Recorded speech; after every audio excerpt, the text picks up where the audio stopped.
হরে কৃষ্ণ। নমস্কার বন্ধুরা। তো বাংলা গিটার চ্যানেলে আপনাদের সবাইকে পুনরায় স্বাগত। আজকে আমাদের আলোচনার বিষয় হচ্ছে যে বেস গিটার জিনিসটা কি, হোয়াট ইজ বেস গিটার। তো এইটা একটা এক্সাম্পল আমার কাছে আছে। এটা হচ্ছে একটা বেস গিটার, আপনি দেখতে পাচ্ছেন। তো একটা নর্মাল গিটারের সাথে এর কি পার্থক্য এবং এই জিনিসটা কেন ব্যবহার করা হয় একটা মিউজিকে, ঠিক আছে, তো সেইটা সম্বন্ধে আজকে আলোচনা করব। তো চলুন ভিডিওটা শুরু করা যাক, একদম দেরি না করে, ঠিক আছে। তো ব্যাপারটা হচ্ছে যে আমাদের যে ভারতীয় ক্লাসিক্যাল মিউজিক বা দেশি মিউজিক যেগুলো আছে, সেইখানে সাধারণত বেস গিটারের কোনো প্রয়োজনীয়তা সেই অর্থে ছিল না। তার কারণটা কি না, আমাদের এখানে অনেক সুর করে করে গান গাওয়া হতো এবং সেইগুলোর সাথে সাথে যখন মানে মানে রিদম সেকশনটাতে সাধারণত তবলা, মৃদঙ্গ এই ধরনের ইনস্ট্রুমেন্ট ব্যবহার করা হতো, ঢাক ঢোল টাইপের, এবং সেক্ষেত্রে সেগুলোকে অনেক ফাস্ট বাজানো হতো, নানান রকম কায়দা করে চড়বড়ি করে বাজানো হতো, মানে চটপট বাজানো হতো, অনেক মানে টু ম্যানি স্টাইলস তার মধ্যে ছিল, প্রচুর তাল ছিল। যার ফলে ব্যাপারটা কি হয়েছিল যে মিউজিকটা এমনিতেই ভরা ভরা লাগতো শুনতে।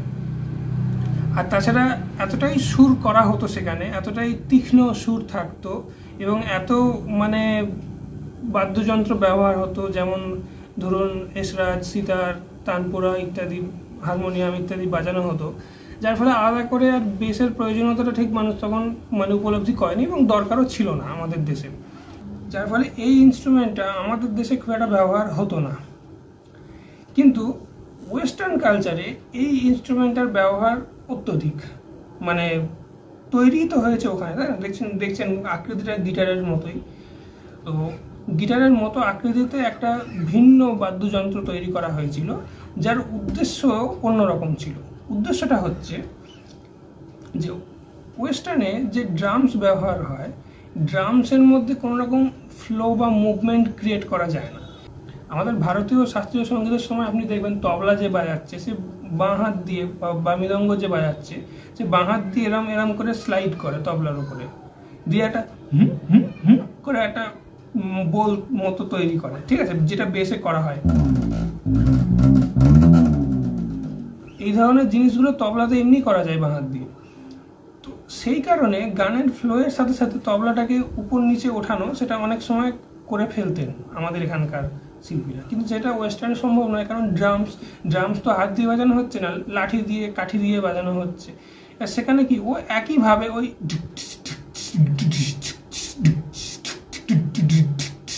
একভাবেই বাজতে থাকে, ওর মধ্যে কোনো আপ ডাউন মুভমেন্ট নেই।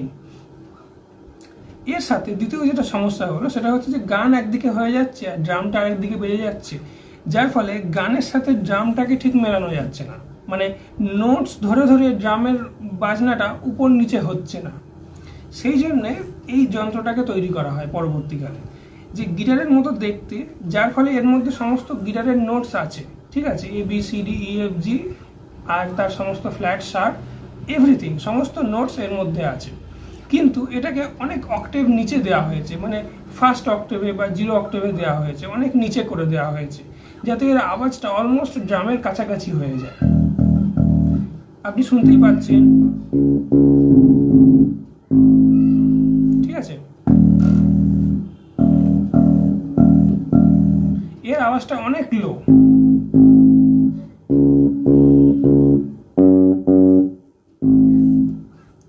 এর আওয়াজটা অলমোস্ট ড্রামের কাছাকাছি, যার ফলে ড্রামে বাজানোর সময়তে ড্রামের সঙ্গে ড্রামের যে তাল, সেই তালটাকে মিলিয়ে, যদি ধরুন ড্রামটা এইভাবে বাজছে, ঠিক আছে, এইভাবে ড্রামটা বাজছে, আর আপনার গানের মিউজিকের মধ্যে কর্ড চলছে ডি মাইনর, সি আর বি ফ্ল্যাট, গানের মধ্যে কর্ড চলছে, তার সাথে সাথে গানটা হচ্ছে। সেই অবস্থাতে আমি গানের যে ওই 3টে কর্ড, সেই 3টে কর্ডকে এমনভাবে এখানে বাজাতে পারবো যার ফলে মনে হবে যেন ড্রামটাতেই ওই কর্ডটা বাজছে। কীরকম না, আমি যদি এখানে ডি মাইনর বাজাই, এটা হচ্ছে আপনাদের রুট নোট ডি, আর এটা হচ্ছে আপনাদের এফ, ঠিক আছে, এটা হচ্ছে আপনাদের থার্ড নোট এফ, তারপরে হচ্ছে এখানটাতে আপনাদের জি, আর তারপরে এখানটায় হচ্ছে আপনাদের এ, এটা হচ্ছে আমাদের ফিফথ নোট। তাহলে এটা রুট, এটা ফিফথ, আর এটা হচ্ছে ফ্ল্যাট এন্ড থার্ড। ঠিক আছে, তার মানে এটা ডি মাইনর স্কেল, এটা ডি মাইনর স্কেল, তাহলে এটা রুট নোট, এটা থার্ড নোট মানে ফ্ল্যাট এন্ড থার্ড, আর এটা পারফেক্ট ফিফথ। তাহলে আমি এই তিনটে নোট যদি বাজাই তাহলে আমার মানে এই মোটা আওয়াজটা এই ডি মাইনরের মতো সাউন্ড করবে। এটা আপনার ডি মাইনরের মতো সাউন্ড করছে, কারণ ডি মাইনর বাজাচ্ছি আমি এখানে। এবার যদি ব্যাকগ্রাউন্ডে ড্রাম বাজে এই সেম বিটে, মানে ধরুন ড্রামটা এই বিটে বাজছে, মানে ডিচিং ডিচিং ডিচিং এইভাবে বাজছে,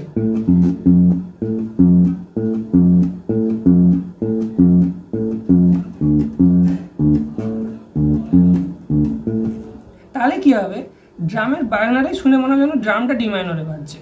আবার যেই আমি এখান থেকে সি মেজরে চলে যাব, অর্থাৎ এটা সি, এটা হচ্ছে আপনাদের ই, আর এটা হচ্ছে জি, তাহলে এটা সি মেজর কর্ড, তাহলে এটা শুনতে লাগবে সি বাজছে। এবার এর সাথে যখন ড্রামটা ব্যাকগ্রাউন্ডে চলবে শুনে মনে হবে যেন ড্রামটাই সি মেজর কর্ডে বাজছে।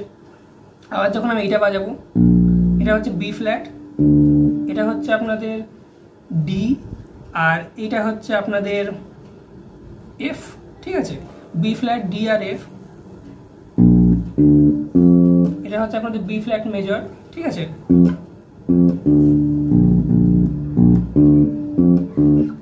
ঠিক আছে, তাহলে এবার আমি যখন এইগুলোকে বাজাবো তখন শুনে মনে হবে যেন ড্রামটাই কর্ডস বাজাচ্ছে।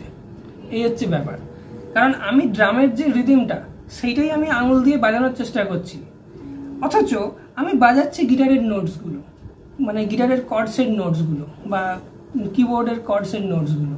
তাহলে ব্যাপারটা কীরকম হচ্ছে দেখুন, সুরের বাজনা এবং তালের বাজনা দুটোকে যেন এই জুড়ে দিচ্ছে, যার ফলে যখন আমি এটা বাজাচ্ছি, ধরুন গিটারে একজন আছে সে ডি মাইনর প্লে করছে, এরকম D minor, C major, B flat major, আবার সি মেজর, এইভাবে সে হয়তো প্লে করছে গিটারে, যে ড্রাম আর সে ড্রাম বাজিয়ে যাচ্ছে ডিচকি ডিচিং করে।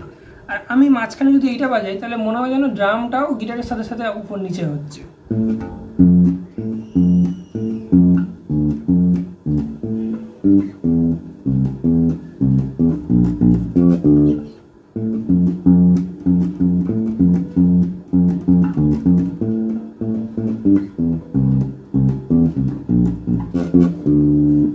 এটা মনে হয় যেন ড্রামটা গিটারের সাথে সাথে বাজছে।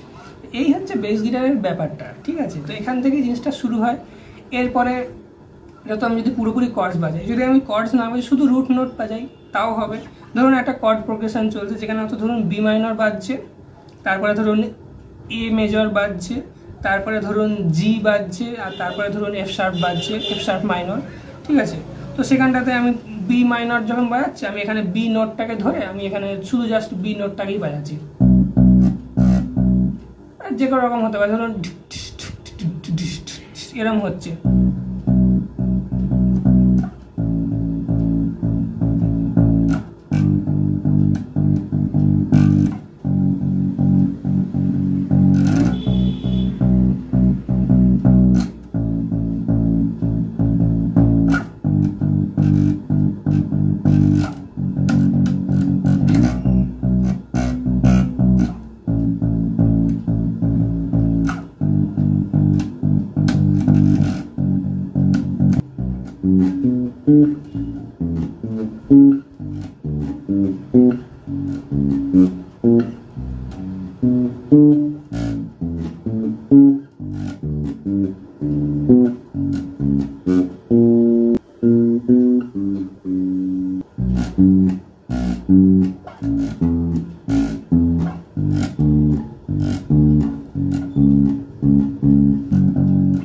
এই হচ্ছে ব্যাপার। তো সেক্ষেত্রে কি না, এবার এখানে যখন ড্রামটা বাজবে তখন মনে হবে যেন ড্রামটাই নোটসের ওপর দিয়ে ফ্লো হচ্ছে। এটাই হচ্ছে ব্যাপার, এইভাবেই জিনিসটা অ্যাকচুয়ালি করা হয়। এরপরে এটার উপর অনেকে সোলো টোলো করে, সেখানে এরকম নোটস প্লে করে, স্ল্যাপিং করে, অনেক কায়দা করে, সেগুলো আলাদা ব্যাপার। কিন্তু এর মূল ফাংশন এটাই যে সুরের বাজনা তালের বাজনা, অর্থাৎ ড্রামস এবং গিটার বলুন, কিবোর্ড বলুন, স্যাক্সোফোন বলুন, এগুলোকে জুড়ে দেয়, মানে ড্রামটাকেও যেন সুরের মধ্যে নিয়ে আসে। এই হচ্ছে ব্যাপার, এটা হচ্ছে এর মূল কাজ। এরপর বাকি যা কিছু করে সেগুলো অ্যাডিশনাল। তো বন্ধুরা, আশা করি ভিডিওটা ভালো লাগলো এবং আপনি বেস গিটার সম্বন্ধে একটু কিছু জানতে পারলেন। এটা শুনতে খুব ভালো লাগে, তাই না? জানি না বেস গিটার বাজানোর লোকেদের মুখটা এরকম হয়ে যায়, আমার নিজেরই হয়ে যায় এরকম করতে গিয়ে। এটা কেন হয় আমি জানি না, আপনারা কমেন্ট করে জানাবেন। যাই হোক, ভিডিওটা যদি ভালো লাগে বন্ধুদের সাথে শেয়ার করবেন। দেখা হচ্ছে পরের ভিডিওতে। দেখতে থাকুন বাংলা গিটার। হরে কৃষ্ণ।